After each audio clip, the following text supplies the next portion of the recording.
Again welcome बच्चों। तो इसके पहले के वीडियोस में हम पढ़ रहे थे working of bridge wave rectifier. अभी हम पढ़ेंगे important characteristics of bridge wave rectifier. तो उसका सबसे पहला इम्पॉर्टेंट कैरेक्टरिस्टिक है एवरेज वोल्टेज। तो बच्चों आपको पता है कि ब्रिज वेव रेक्टिफायर में at a time only 2 diode ही कंडक्ट होते थे और 2 डायोड कैसे रहते थे, ऑफ रहते थे। लेकिन जो आउटपुट वोल्टेज है वो हमको दोनों साइकिल की वजह से मिलता है, पॉजिटिव हाफ साइकिल की वजह से भी मिलता है और निगेटिव हाफ साइकिल की वजह से भी मिलता है। इसलिए जो एवरेज वोल्टेज है वो एवरेज वोल्टेज जो है हम पूरे साइकिल के लिए निकालेंगे। और ये कैसे निकालेंगे? Integration between the limit 0 to 2 pi Vm sine omega T with respect to T. अगर हम इस इंटीग्रेशन को सॉल्व करते हैं तो सॉल्व करने के बाद हमें वैल्यू मिलती है 0.636 multiplied Vm that is equals to twice Vm upon pi. ठीक है, इस एवरेज वोल्टेज को डीसी वोल्टेज भी कहा जाता है। क्या कहा जाता है? DC voltage. तो ब्रिज वेव रेक्टिफायर से हमको जो डीसी वोल्टेज मिलता है उसकी वैल्यू रहती है 2 Vm अपॉन पाई। यहाँ पे Vm क्या है? Vm is the peak value of the transformer secondary voltage. ठीक है, तो इस प्रकार से एवरेज वैल्यू निकाली जाती है। अब दूसरा कैरेक्टरिस्टिक है वो है current rating. Current rating of diode. तो बच्चों आपको पता है कि हमें ब्रिज वेव रेक्टिफायर में जो आउटपुट वोल्टेज मिलता है वो दोनों साइकिल की वजह से मिलता है। इसका मतलब है हर डायोड हाफ साइकिल के लिए क्या होता है?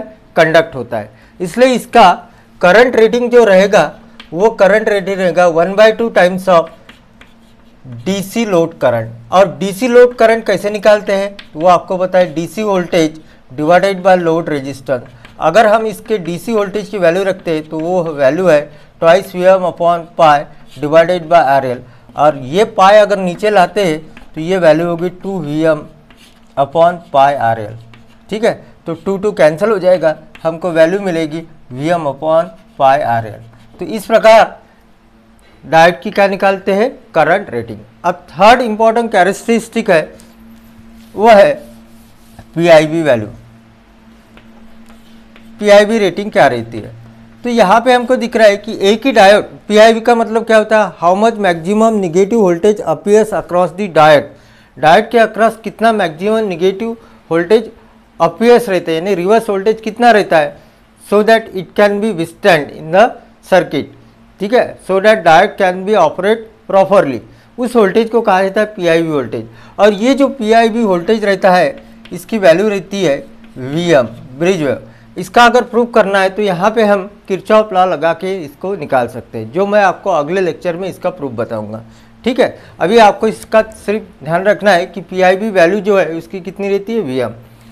चौथा इंपॉर्टेंट कैरेक्टरिस्टिक है वो है रेक्टिफिकेशन इफिशियंसी। तो इस रेक्टिफायर की रेक्टिफिकेशन इफिशियंसी भी 81.6% है। इसका मतलब है कि अगर 100% AC पावर है तो उसमें का 81.6% इतना पावर DC में क्या होगा? कन्वर्ट होगा, और बचा हुआ पावर कैसे रहेगा? AC रहेगा। ठीक है, इसलिए प्रैक्टिकल पर्पज में हम ब्रिज वेव रेक्टिफायर का ज़्यादातर यूज करते हैं। तो आई होप दैट ये कैरेक्टरिस्टिक आपको समझ में आए होंगी। अगर आपको कुछ डाउट है तो आप मुझे पर्सनली मैसेज करके पूछ सकते हैं। Now thank you for watching my videos.